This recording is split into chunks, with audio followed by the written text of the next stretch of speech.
Nabi Musa berkalam. Wa kallama Allahu Musa taklima. Kuman Dengar sedangkan hanya suara. ya Ada mulut. Seandainya Nabi Musa demi surat sahabat atau didengar dengan banyak. Di yang pertama surat Ikhlas. Qul huwallahu ahad, Allahus samad, lam yalid wa lam yulad wa lam yakul lahu kufuwan ahad. Ya, hubungan surat Tauhid karena di dalamnya menyatakan akan sifat-sifat Allah, di antaranya Allahu Ahadun, di Allah bersifat dengan esa pada zatnya, esa pada sifatnya, esa pada perbuatannya. Allahus samad. Nah, wata samad, wata as-samadu. Tak terjemah juga kaya. Allah tempat ulung. Nah, tempat ulung di menggantung. Nah, karena makna sama artinya tidak ada rongga, maka Allah tidak berhajat mengenal rongga atau boleh kumpul, boleh kapur. Nah, hana rongga mana samadun, mana samadun ekno tempat kaju makhluk. Di Allah itu yang sanggup memenuhi akan kebutuhan makhluk. Ya, maka jadilah ia itu maha kaya. Andai tidak kaya, panen sanggup memberi. Jadilah ia maha kuasa. Menyebabkan kuasa, panen ia menggantung makhluk kepadanya. Lam yalid artinya hanya sesuatu yang terjadi daripada zatnya. Walam yulad, dan ia bukan terjadi daripada sesuatu. Makna ia tak beranak artinya tak ada sesuatu yang terjadi daripadanya, dari zatnya. Jadi hanya tawaludnya akidah ulun besar. Tawalud. Nah, makna walam yulad, Allah bukan terjadi daripada sesuatu. Ya, maka ia tak berhajat kepada siapa-siapa. Walam yakul lahu kufuwan ahad, yang menafikan mumasalah. Maka yang lahir, yang saleh hanya beberapa sifat, tapi kandungan di dalamnya lebih banyak. Sifat Allah terkandung di dalam surat Ikhlas, maka hubungan surat Tauhid. Kemudian wakallama Allahu Musa taklima, pakiban maknai. Di dalam sebagian tafsir boleh maknanya Allah menjadikan akan kalam yang dapat didengar dengan telinga. Ya, itu bagian. Dan sebagian mufassir kemenangan Allah membuka hijab. Allah membuka hijab terhadap Nabi Musa sehingga Nabi Musa itu mendapatkan akan kalam Allah Ta'ala, artinya sifat kalam yang ada pada zat Allah. Ekna yang kita ketahui, ekna yang berkajak, bina yang tepuh, bina yang berkajak.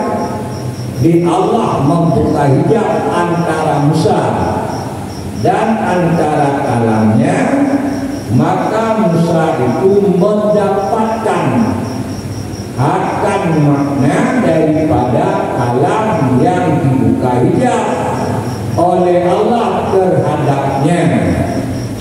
Maka didapatkan pada saat itu oleh Nabi Musa kelezatan yang amat sangat. Dumna legat hadapah buka punyung dia mendapatkan kalam Allah kan hanya menyuung buka punyung. Allah membuka hijab, maka Nabi Musa mendapatkannya. Maka didapatkan dengan sekalian duduk tubuhnya, serta didapatkan kelezatan yang amat sangat. Dumna ledak hadapah buka punyung untuk suara alam, sehingga kayak butuh punyung dan minta betul dengar suara alam, suara ulun dan suara lain-lain. Ya, bahkan anjir mendengar perasaan tunai yang bandu suara neo. Kemudian Allah cabut mengatnya karena Musa ditugaskan menghadapi umat, menyonya daripada menghadapi umat kamu. Ya, yang pandangan dengar kalam Allah, maka ulama kiamat nikmat yang tertinggi dua. Pertama mendengar kalam Allah, yang kedua melihat akan zatnya. Itu dua nikmat yang tertinggi.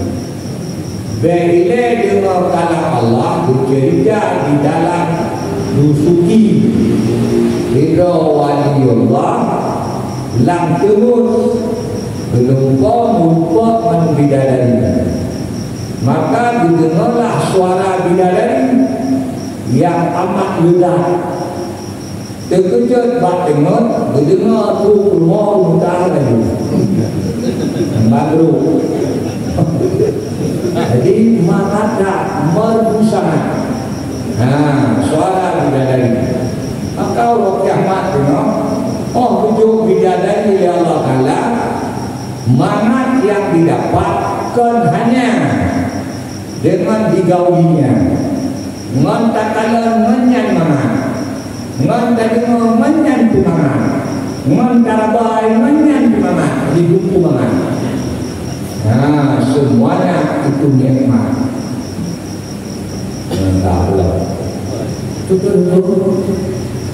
Nasara kayo bertegak Allah lupa itu dia bersih dia jalan.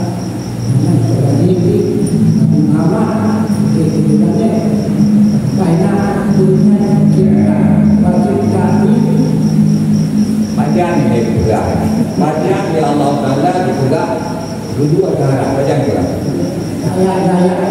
yang itu kalam Allahnya bajan, ku kalam doa, ku kalam Allah itu kadim. Kalam Allah, kalam Allah itu kadim, kadim arah, hai arah akan doa. Ya, aras ada do. Jadi bakwat teh hana aras tiba makna kalam Allah. Nya lagi kan makna watena tena aras. Ya. Kalam Allah yang tadi di golongan aras Allah kagum kalam. Karena urusan arahnya golongan aras Allah kagum kalam. Maka urusan arahnya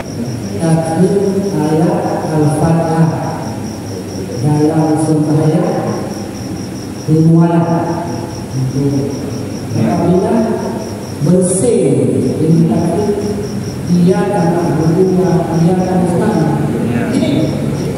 Pada contoh ayat dengan ayat surat Fatihah rukun sembahyang wajib wala mak kebudayaan tengah-tengah terbaca bersih menyok bersih karena diterasi yang lupa lupa tapi turun bersih paling bersih juga nanti maka dia ketemu hampir malam mak penyelong ketika atau tiga penting cuma dangkat dari apa ada lupa itu mengenai akhirnya penting itu yang mengerti yang dia pindah dong yang bersih batu yang kita diterasi hanaruh dulu semua kita mana tak tahu punya setan ya itu semua teman dengar dan baca Fatihah tengok diimum kawanan Bali maka ada betul itu amin kalian buat tahu pun dia ketemu jadi amin mengaminkan bacaan imam tidak memutuskan walat Fatihahnya yang biasa tahu karena dikalah di sembahyang waktu hayat umum tak lagi dia ambil karena perlu bayar ya tengok baru iya anak kedua iya anak saya umum malah balik amin mengaminkan Fatihah imam tidak memutuskan walat imam pulau